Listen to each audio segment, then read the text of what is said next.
주의 이름으로 축원합니다. 아멘. 요한복음 3장 16절로 두 번째 오늘 보고 있는데요, 하나님이 세상을 이처럼 사랑하사 독생자를 주셨으니 이는 그를 믿는 자마다 멸망하지 않고 영생을 얻게 하려 하심이라. 짧은 한 문장의 말씀입니다만 엄청 큰 얘기가 나오죠. 멸망이라는 단어가 나옵니다. 이런 온 우주 만물이 멸망을 할 정도면 얼마나 큰 내용입니까? 또 영생이라는 주제도 우리가 길어야 80년, 90년 사는 건데 그것도 얼마나 큰 이야기입니까? 근데 영생에 관한 이야기라고 하면 이건 어마어마한 얘기죠. 이렇게 큰 이야기가 멸망과 영생이라고 하는 큰 이야기가 등장을 하는데, 놀라운 것은 멸망에서 건진받고 영생에 이르는 이 구원의 방법이 너무 쉽다는 거예요. 이는 그를 믿는 자마다 멸망하지 않고 영생을 얻게 하려 하심이라. 뭔가 그 무게가 안 맞는 것 같죠. 멸망과 영생은 같은 급이에요. 그런데 믿음이라고 하는 것은 그것도 이는 그를 믿는 자마다잖아요. 그를 믿는 것으로 충분하다고 얘기하는 이 믿음이라고 하는 것 참 단순한 거죠. 그러나 우리 여기서 역설을 알아야겠죠. 멸망도 큰 주제고 영생도 큰 주제라면 그 사이에 있는 믿음 또한 그렇게 큰 주제다라고 하는 거예요. 예수를 믿어 멸망에서 건진받아 영생에 이르는 그 방법이 굉장히 쉬운 이야기지만 믿기만 하면 구원받으니까. 그러나 결코 단순하다 하여서 그것이 비중이 없는 얘기는 아니라고 하는 겁니다. 그래서 오늘은 독생자를 주셨으니 이는 그를 믿는 자마다 멸망하지 않는다라고 하는 이 믿는 자에 대한 부분, 특히 믿음에 관한 부분들을 좀 비중 있게 보고자 하고요, 바라기는 오늘 이 말씀을 통하여서 믿음이라고 하는 것은 멸망, 영생과 같은 급의 중요한 주제라고 하는 걸 깨닫길 바라고, 분명한 믿음 안에서 모두가 다 멸망에서 건진받아 영생에 이르는 은혜가 일어나기를 주의 이름으로 축원합니다. 아멘. 하나님은 오늘 본문에서 말씀하듯이 하나님이 보내신 독생자 예수를 믿기만 하면 우리를 구원하십니다. 하나님은 예수님 안에 있는 모든 사람들을 다 의롭다 인정해 주십니다. 우리 모두 마찬가지. 예수를 믿는 모든 사람들이 다 하나님께서 의롭다 칭하시고 구원을 주시는데, 때때로 우리가 너무나도 부족해서 옛 성품이 우리 안에 남아 있을지 모르지만, 그러나 예수 안에 있는 사람은 더 이상 죄의 지배 아래 있는 것은 아니다 라고 하는 겁니다. 옛 성품이 남아 있어서 우리 안에 잔재가 남아 있는 것 같으나, 그러나 우리가 죄의 지배 아래 있는 것은 아니다. 그런가 하면 때때로 넘어지고 쓰러지고 심지어 타락을 할 때도 있습니다만, 타락할 수는 있으나 그렇다고 죄의 영토 속에 속한 사람은 아니다. 소돔과 고모라 성은 죄의 영토죠. 그러니까 죄의 영토에 속한 것은 심판 아래 무너지는 것인데, 우리가 때때로 실패하고 넘어질 수는 있어도 우리가 죄의 영토에 속한 사람은 아니에요. 예수 그리스도의 생명의 성령의 법 안에서 우리는 건진받았기 때문이에요. 또한 우리가 너무나도 어리석어서 원수, 사탄의 말에 미혹이 될 수가 있긴 합니다만, 그러나 그것이 원수의 지배 아래에 있는 것은 아닙니다. 더 이상 우리의 왕은 사단이 아닙니다. 예수님이라는 거죠. 우리는 허물과저로 죽은 존재가 더 이상 아니라는 겁니다. 예수를 믿는 믿음 안에서 하나님 우리를 하나님 앞에서 산 자로, 영생 얻은 자로, 의로운 자로서 인정해 주신 겁니다. 이걸 믿는 게 믿음이에요. 아주 단순한 얘기입니다만 이게 믿음의 실체고 내용이라고 하는 거죠. 이제 그리스도 예수 안에서 하나님은 더 이상 어느 누구도 정죄하지 아니하시고 예수를 믿는 모든 사람을 다 구원하십니다. 근데 이거를 믿는 믿음이 중요하다고 하는 거예요. 믿음 하나로 구원을 받는다고 한다면, 믿음 하나로 멸망에서 영생을 얻는다고 한다면 믿음은 절대적으로 중요한 거예요. 구원의 방법이 비록 단순하긴 하지만 방법이 단순하돼서 믿음도 별거 아니냐, 이게 얘기가 아니다. 믿음은 이 중대한 문제를 뒤바꿔 놓는 아주 절대적이고 그리고 중요하고 한 거라는 거죠. 그러므로 바르게 믿어야 됩니다. 바른 믿음을 가지고 있어야 된다. 바른 것을 바르게 믿어야 할 뿐만 아니라 그러니까 바른 진리를 믿어야 된다고 하는 거예요. 오늘 설교가 좀 어려울 수도 있는데요. 많은 사람들이 믿음 생활을 하고 있습니다만 믿음 생활을 실제로 하지 않는 분들도 많이 있습니다. 좀 얘기를 드리겠습니다만, 믿음에 여러 장애물들이 있다는 거죠. 믿음이 중요하기 때문에 믿음에 여러 장애물들이 있는데, 믿음의 가장 큰 장애물은 믿음의 유사품입니다. 바로 자기 신념입니다. 믿음의 가장 큰 장애물은 믿음과 완전 다른 것이 아니라 믿음과 유사한 것이, 그게 미혹이고 유혹이지 않습니까? 믿음의 가장 큰 장애물은 자기 신념입니다. 많은 사람이 믿음 생활을 하는 것 같으나 많은 경우에는 믿음 생활이 아니라 신념 생활을 하고 있는 거예요.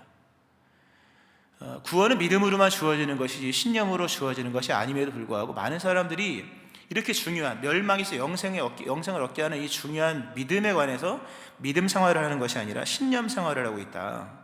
이 신념이 뭐냐? 우리가 사사기를 우리가 한 달 동안 봤었습니다. 삼손에 관한 말씀을 통해서 사사기를 한 달 동안 보았는데요, 사사기에는 믿음이 등장하지 않습니다. 대신에 믿음의 유사품이 등장을 하죠. 그것이 자기 소견입니다. 그때의 이스라엘 왕이 없으므로 사람들이 자기 소견에 오른 대로 행동했다. 그 시대의 믿음인 것 같았으나 믿음이 아니라 자기 소견이었다고 하는 거죠. 그 자기 소견이 뭡니까? 곧 자기 신념인 거예요. 그때는 사람들이 믿음 생활을 한 게 아니라 자기가 옳다고 여기는, 또 자기가 진리라고 여기는 바를 따라서, 또는 자기가 원하는 것을 따라서, 또 자기가 되기를 소망하는 소망을 따라서 살아간 거예요. 그리고 그걸 믿은 거예요. 그러나 그것은 믿음이 아니라 자기 신념에 불과한 거예요. 자기 신념으로는 구원에 이를 수가 없습니다. 많은 사람들이 믿음 생활을 하는데요, 특히 구원에 관해서, 예수를 믿고 구원에 이른다고 하는 이 진리에 대한 부분에서도 사람들이 신념 같은 믿음 생활을 하고 있다고 하는 거예요. 신념이라고 하는 것은 말씀 그대로 드린 바대로 자기가 옳다고 믿는 걸 믿는 거예요. 또 자기가 바라는 것을 믿는 것이고, 또 자기 간절함을 믿는 것이고, 또는 자기 의지를 믿는 거예요. 여기에 모든 믿음의 근거는 자기인 거예요. 그러므로 자기가 무너지면 다 무너질 수밖에 없는 게 자기 신념인 거예요. 믿음은 뭐냐? 반대로 믿음은 하나님이 명하신 것을 믿는 거예요. 하나님이 약속하신 것을 믿는 거예요. 하나님이 주시기로 하신 것을 믿는 거예요. 그리고 하나님이 행하신 일을 믿는 거예요. 그러니까 신념과 믿음은 완전히 달라요. 신념은 자기중심적인 거예요. 그러나 믿음은 하나님 중심적인 것입니다. 그 논리도 마찬가지예요. 믿음의 논리가 있는 것인데 자기 소견은 자기 논리를 믿는 거예요. 그러나 진정한 믿음은 성경이 말씀하는 바 그 복음의 내용, 복음의 진리, 복음의 논리를 믿는 거예요. 이런 거죠. 만약에 신념과 믿음을 좀 쉽게 구분한다 하면요, 여기 컵이 있습니다. 제가 여러분에게 이 컵을 여러분에게 드리겠습니다라고 했을 때 여러분이 그거를 목사님이 나에게 컵을 줄 줄로 믿어, 이거는 믿음이에요. 왜? 제가 주기로 했으니까. 근데 제가 여러분에게 이 컵을 드리기로 얘기를 하지 않았어요. 줄 생각도 없는데 누군가가 와서 목사님, 저는 목사님이 컵을 주실 줄로 믿어요, 이거는 믿음이 아니에요.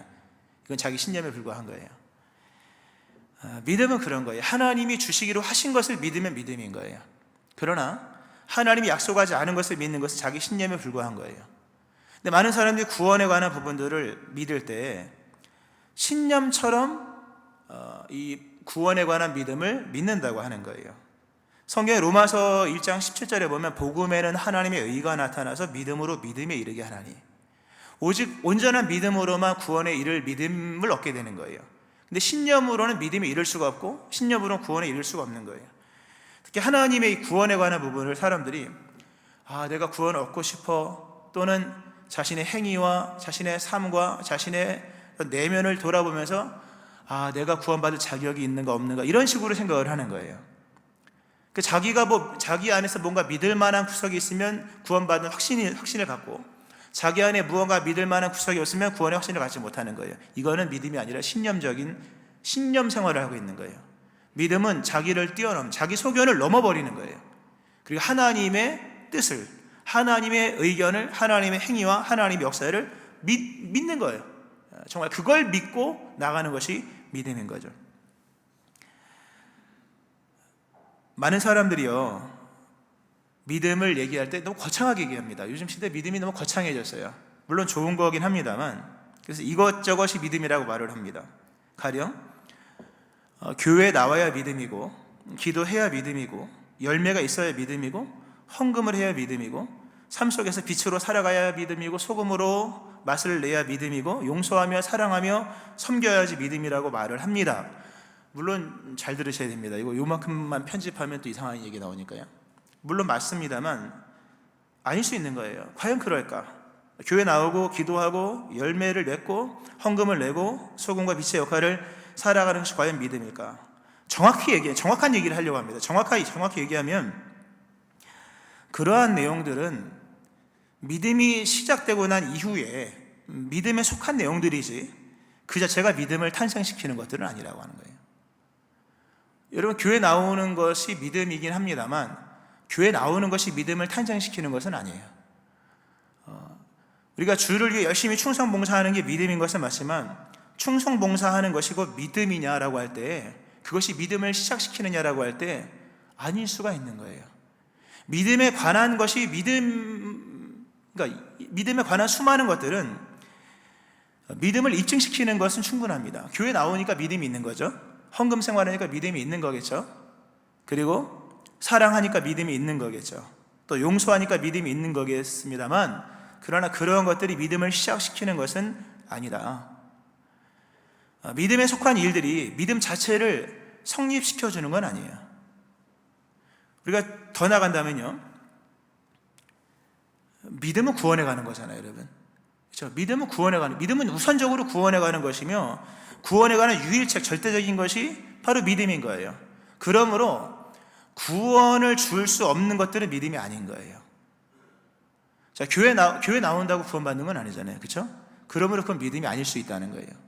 자, 헌금 생활하는 것이 믿음인 것은 맞지만 헌금에서 구원받는 것은 구원을 돈으로 사는 것과 별 차이가 없는 것 아니겠습니까? 그러니까 구원을 줄 수 없는 것들은 근본적으로 믿음의 대상이 아니라는 거죠. 우리의 믿음이 어디서 출발하는지를 알아야 돼요. 이거 하나가 믿음에 관련된 얘기가, 이게 행위로 얘기하면 얼마나 많은 얘기가 나오는지 몰라요. 그러나 진짜 믿음의 원점은 하나예요. 오늘 본문의 말씀이에요. 하나님이 세상을 이처럼 사랑하사 독생자를 주셨으니 이는 그를 믿는 자마다 멸망하지 않고 영생을 얻게 하려 하심이라. 하나님이 독생자를 보냈다. 그 오신 독생자 예수님이 우리를 대신하여 죽었다. 이 하나를 믿으면 곧 믿음인 거예요. 이 이외의 다른 믿음은 믿음에 속한 것들이지 믿음을 유발시키는 것들은 아닌 거예요. 믿음의 탄생, 믿음의 시작, 믿음의 성립은 오직 요한복음 3장 16절, 하나님이 세상을 이처럼 사랑하사 독생자를 주셨으니 이는 그를 믿는 자마다 멸망하지 않고 영생을 얻게 하려 하시며, 이게 믿음인 거예요. 나머지 것들은 믿음에 관한 것이에요. 믿음에 속한 것이에요. 물론 행위는 굉장히 중요합니다. 선행도 중요하고 또 열매도 중요하고 또 사랑하며 살아가는 삶의 모습도 굉장히 중요하죠. 성경에서는 행함 없는 믿음은 죽은 믿음이다 라고 얘기를 합니다만, 그러나 행함으로 믿음을 만들어낼 수 있는 건 아닙니다. 믿음이 구원에 가는 것인데 행함으로 인간이 구원받습니까, 여러분?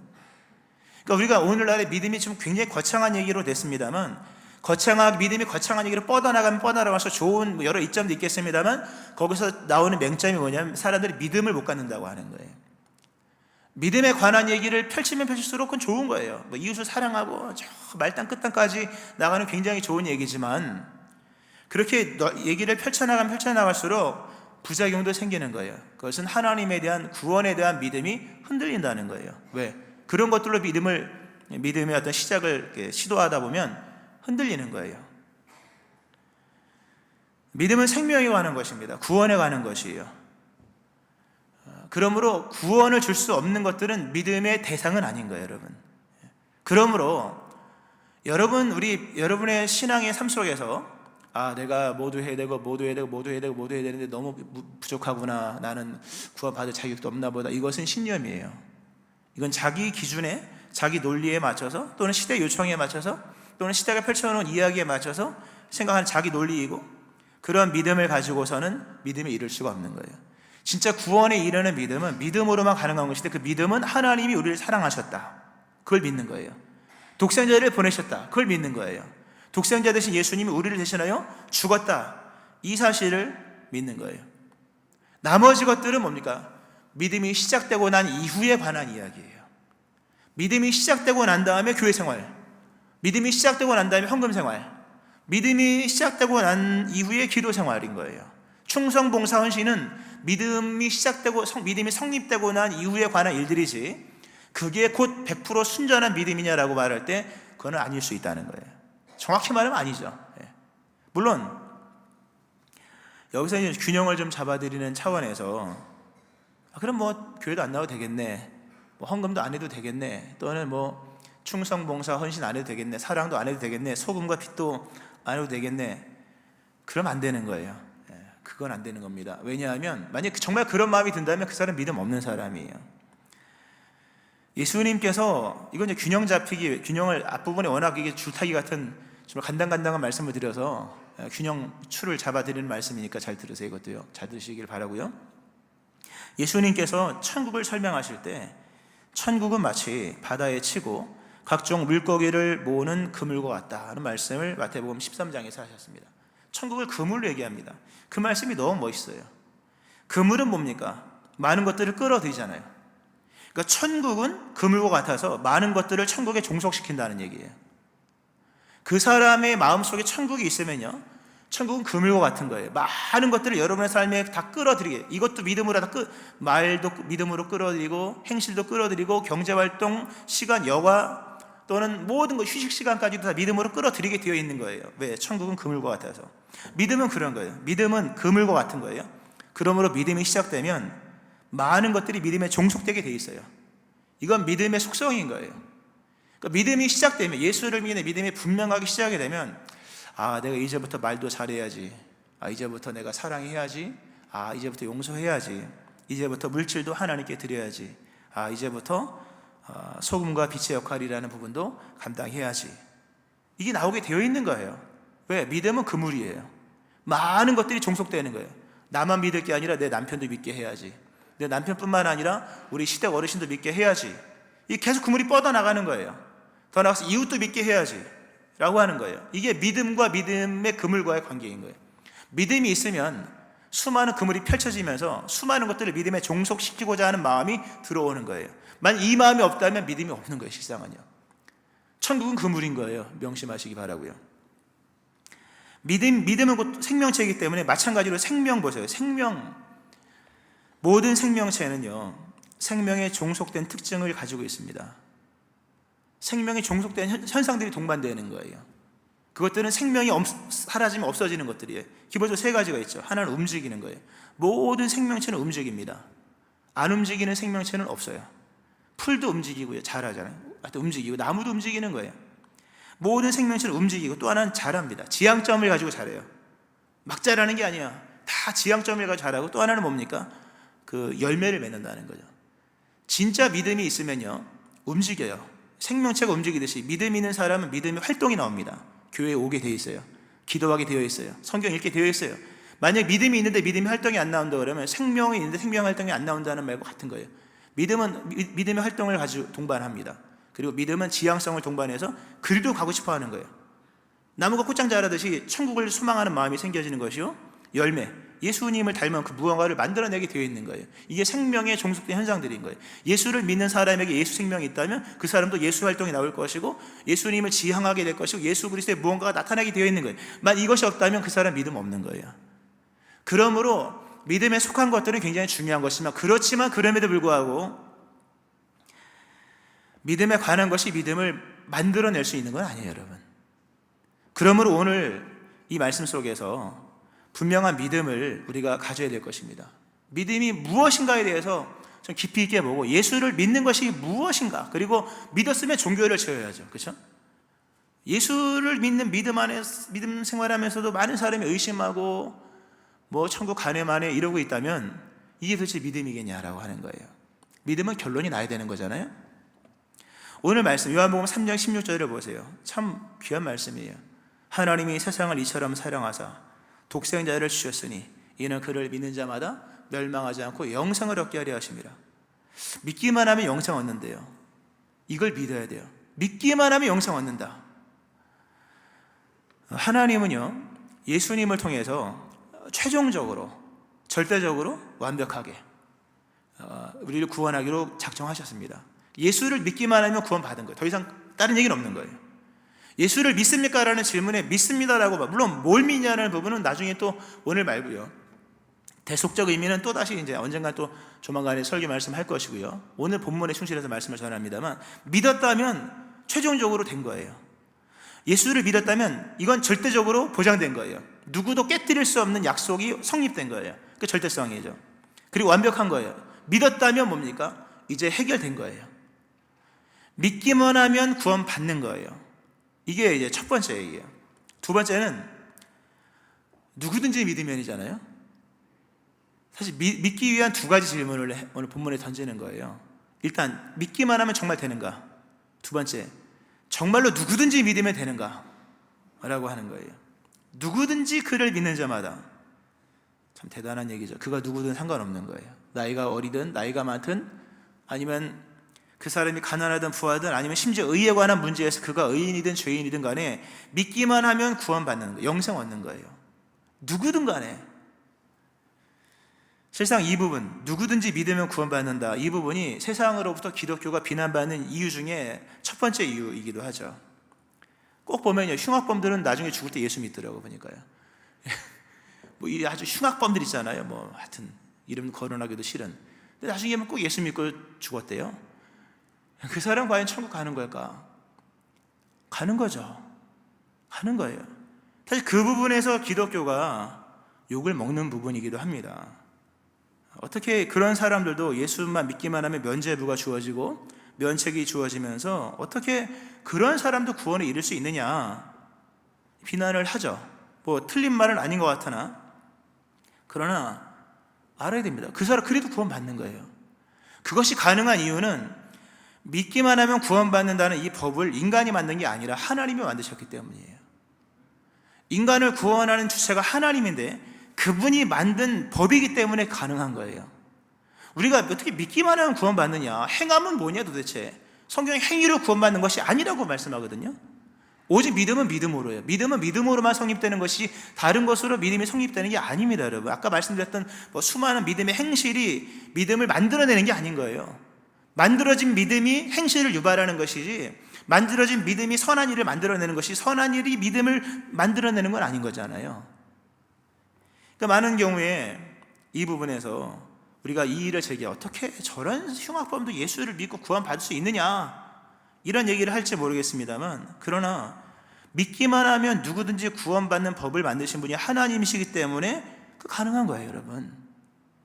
우리가 하나님께서 이 만드신 믿기만 하면 구원받는 이른 그를 믿는 자마다 멸망하지 않고 영생 얻게 하려 하심이라, 정말 인간의 논리로도 비난할 수 있죠. 그러나 비난할 수는 있어도 그 은혜의 법을 막을 수는 없는 거예요, 여러분. 우리가 이 일을 제기할 수 있겠죠. 어떻게 저런 사람 얘기할 거 없이 본인 얘기를 하시라는 얘기예요. 저런 사람도 어떻게 구원받을 수 있냐, 이 일을 제기할 수는 있어도 하나님이 그렇게 작정하신 은혜의 법의 효력을 막을 수는 없는 거예요. 이건 하나님이 작정하신 거기 때문인 거예요. 이건 하나님의 논리고 하나님의 주권적인 것이므로 우리가 봤을 때 저런 사람, 남 얘기할 거 없이 나 같은 사람이 어떻게 구원받을 수 있냐라는 자책에 관한 질문 앞에서 우리가 의심할 수는 있지만 법을 막을 수는 없는 거예요. 우리가 이 일을 정직하게 나 같은 죄인은 지옥 가야 됩니다 라고 말할 수 있을 수는 있어도 믿는 자에게 작정하신 은혜의 법의 효력까지 막을 수 있는 것은 아니에요, 여러분. 이것을 믿는 게 믿음이에요. 만약 여기 우리가 자꾸 다른 것에게 이 일을 제기한다거나 나 같은 사람이 무슨, 이건 다 자기 소견인 거예요. 그건 신념인 거예요. 그렇게 해서 믿음에 이를 수가 없는 거예요. 우리가 깊이 생각해야 될 부분이 하나 있는데요, 우리가 구원에 대한 확신을 얘기하면서 또는 구원에 대한 자격을 얘기하면서 다 엮여지는 거죠. 왜 확신이었습니까? 자격을 논한 확신이 없어지는 거니까. 구원의 자격을 얘기할 때요, 잘 들어보세요. 구원받을 우리들의 자격을 말할 것이 아니라 우리를 구원하시는 구원자의 자격을 봐야 되는 거예요, 여러분. 믿음은 우리의 자격을 보고 믿음을 갖는 게 아니라 우리를 구원하신 구원자의 자격을 믿는 걸 말하는 거예요. 깨닫고 믿기를 축원합니다. 구원자의 자격을 믿는 게 믿음이지 구원받을 우리의 자격을 믿는 것이 아니라는 거예요. 우리는 자격이 이미 없는 사람인 거예요. 없는 중에 시작된 이야기인 거예요. 하나님이 세상을 이처럼 독생자를 주셨다. 그 독생자의 자격이 우리의 구원의 자격인 거예요. 예수님 얼마나 완전하시고 완벽하십니까? 하나님이시잖아요. 하나님의 아들이시지 않습니까? 그분이 오셔서 행하신 여러 가지 일들을 봤을 때 그분은 성경에 두 가지예요. 그분은 진짜 구원자의 자격이 있다. 또 하나는 그분이 행하신 모든 것은 구원의 행위다. 이 두 가지 얘기하거든요. 우리 구원에 관한 믿음의 근거는 내가 자격이 있냐 없냐가 아닌 거예요. 나를 구원하신 예수 그리스도에게 구원자의 자격이 있느냐. 또 말씀드린 것처럼 우리 행위, 우리는 삶을 살면서 발걸음마다, 손짓마다, 눈으로 보는 것마다, 입으로 말하는 것마다 참 많은 죄를 범합니다. 그러나 우리가 알아야 될 것은 우리의 행위를 볼 것이 아니라 예수 그리스도 구원자의 행위를 봐야 되는 거예요. 우리의 믿음의 근거는 우리의 손과 발의 행위가 아니라 우리를 위해서 손에 못 박히시고 발에 못 박히시고 옆구리 창 찔리신 그리스도 예수의 십자가 대속의 행위를 보고 그걸 믿어야 되는 거예요, 여러분. 그게 믿음이에요. 만약 그것이 아닌 다른 것을 찾고 믿는다면 그건 신념에 불과한, 자기 소견에 불과한 거예요. 예수님은 온전하신 구원자이므로 우리를 온전히 구원할 수 있다고 성경 여러 군데 말씀합니다. 우리가 바라보아야 될 것은 믿음의 주요 또 온전하게 하시는 이인 예수를 바라봐야 되는 거예요. 할렐루야. 예수를 바라보라는 거죠. 그분의 자격을 보고 그분의 행위를 보는 거예요. 더 나아가서 아들을 주신 하나님을 봐야 돼요, 여러분. 하나님께서 아들을 주셨다. 오늘 설교 제목이 아들을 주셨다는 사실 앞에서 믿음인데요, 원래는 설교 제목이요, 아들을 주셨다는 사실 앞에서 우리는 침묵해야 한다, 믿음이고요. 이 제목이 너무 길어요. 이러다 뭐 점점 길어지면 나중에 두 줄 나올 것 같은데요. 아들을 주셨다는 사실 앞에서 우리는 침묵해야 한다, 믿음. 이게 원래 설교 제목이에요. 그래서 설교 원고에는 그렇게 적혀 있어요. 근데 주보에 너무 길어가지고 잘랐는데요. 믿음이 뭐냐? 믿음은 하나님이 아들을 주셨다는 것을 믿는 거예요. 이걸 믿는 거예요. 그리고 그것으로 끝내는 거예요. 다른 얘기는 붙이는 게 아니에요, 거기다. 믿음 생활 이야기는 끝도 없는 얘기가 나갈 수 있겠지만 믿음에 대한 얘기라면, 믿음 얘기라면 하나님이 아들을 주셨다, 이것을 믿으면 되는 거예요. 하나님이 아들을 주신 것을 보세요. 우리가 원수 되었을 때 아들을 주십니다. 로마서 5장에 나오죠. 우리가 연약할 때, 죄인 되었을 때, 원수 되었을 때 아들을 주셨다. 대단한 얘기죠. 원수지간이에요. 원수는 뭡니까? 원수의 이야기는 누구 하나가 죽어야 끝나는 거잖아요, 여러분. 그래서 원수의 스토리는 뻔하잖아요. 뭐 여러 이야기, 등장하는 소설 속, 영화 속에 등장하는 이야기, 원수의 이야기는 결국 누구 하나가 죽어야 끝나는 거잖아요. 하나님과 우리 사이의 이야기는 원수의 이야기입니다. 하나님 입장에서 봤을 때. 그러므로 하나님께서 우리에게 아들을 보내시면 뻔한 얘기 나오는 거예요. 아들을 보내면 저 원수들이 아들을 잡아 죽이겠다. 이건 정해진 이야기예요. 그럼에도 하나님께서 원수된 우리에게 아들을 보내셨다고 하는 것은 실로 믿기만 하면, 정말로 믿기만 하면 누구든지 구원하시겠다고 하신 하나님의 강한 의지의 역설입니다, 여러분. 원수임에도 불구하고 그에게 아들을 보내셨다고 하는 것은 뭡니까? 믿기만 하면 구원하겠다고 하는 하나님의 강력한 의지의 역설인 거예요. 하나님이 막 소리치진 않았잖아요. 그러나 이 모습을 보세요. 이 내용을 보세요. 얼마나 비장한 얘기인가. 원수의 이야기는 누가 하나 죽어야 끝나는 이야기인데 거기다 아들 보내주면 뭡니까? 아이고, 원수의 아들이 왔네, 잡아 죽여야지. 뻔한 얘기. 그럼에도 아들을 주셨다고 하는 것은 하나님이 뜻을 정한 거죠. 무엇을? 믿기만 하면 구원을 주겠다고 하는 하나님의 강한 의지, 이 역설인 거죠. 우리는 내가 영생을 얻었다는 것만 생각하기 때문에 흔들릴 때가 있는 거예요. 내가 영생을 얻었다는 것만을 생각할 것이 아니라 하나님의 아들이 죽었다는 사실을 생각해야 됩니다. 내가 영생을 얻었다가 아니라 하나님의 아들을 잃었다. 내가 생명을 얻었다가 아니라 하나님의 아들이 죽었다는 사실을 기억해야 되는 거죠. 사실 여기서 은혜가 시작되는 거예요. 깊은 얘기입니다. 하나님이 나를 위해서 아들을 보내셔, 그 아들이 나를 위하여 죽었다. 이 사실 앞에서 무슨 얘기가 필요하겠습니까? 더 얘기할 게 없는 거예요. 아들이 죽었다는 사실 앞에서 무슨 얘기를 하겠습니까? 우리를 위해 아들을 주셨다는 사실 앞에서 우리가 무슨 의심을 하겠습니까? 거기서 무슨 나의 부족함, 나의 허물 얘기할 게 아니라고 하는 거예요. 하나님께서 아들을 보내셨다는 이 표현되지 않은 슬픔, 이거 얼마나 큰 이야기입니까, 여러분? 우리가 줄줄 외우는 말씀이지만 끊어서 한번 조용히 읽어보세요. 나중에 집에 가서. 여기에는 하나님의 비장함이 들어있고 성경에 표현되지 않는 슬픔이 있는 거예요. 우리가 슬픈 자리에 가서 뭐하니까? 침묵해야죠, 당연히. 하나님의 이런 슬픔의 이 사랑의 이야기 앞에서 우리가 여러 이야기를 하는 것은요, 이건 잘못된 얘기입니다. 그럼 하나님이 아들을 보내신 게 부족하단 말입니까, 여러분?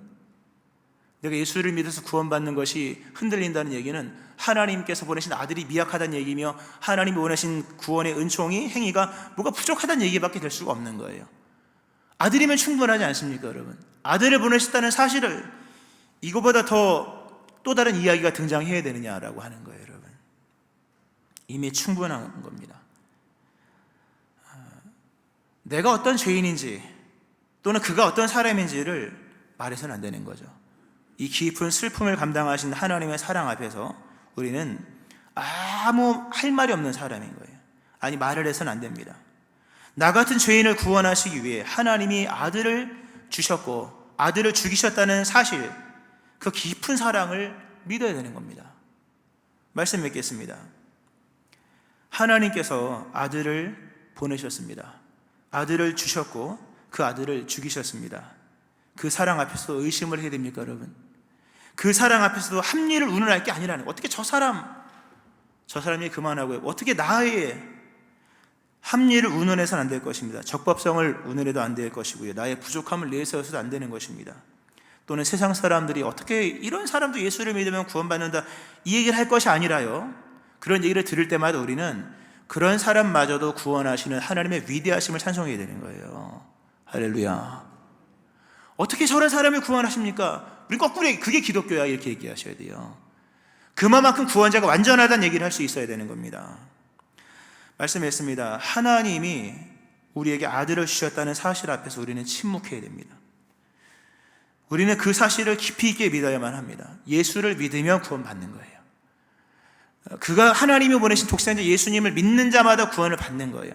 다른 이야기는 없는 거예요.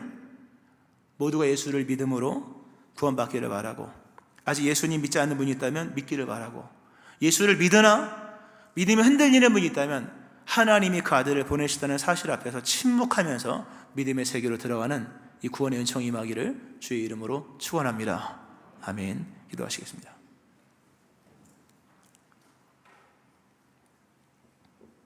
하나님 아버지, 우리는 자격이 없으나 우리를 구원하신 구원자 되신 예수님에게 자격이 충분합니다. 우리의 행실은 실로 미약하지만 우리를 구원하신 그리스도 예수의 십자가 행위는 완전합니다. 하나님 아버지, 우리는 영생을 얻고 때로 잃은 것처럼 흔들릴 때가 있으나 하나님이 우리의 영생을 위하여 아들을 주셨다는 사실을 보게 됩니다. 아들을 주셨다는 사실 앞에서 이제는 모든 믿음의 의심을 정결하게 하시고 구원의 확신을 갖게 하여 주시며 이 흔들림 없는 믿음으로 살아가는 저희를 되게 하여 주옵소서.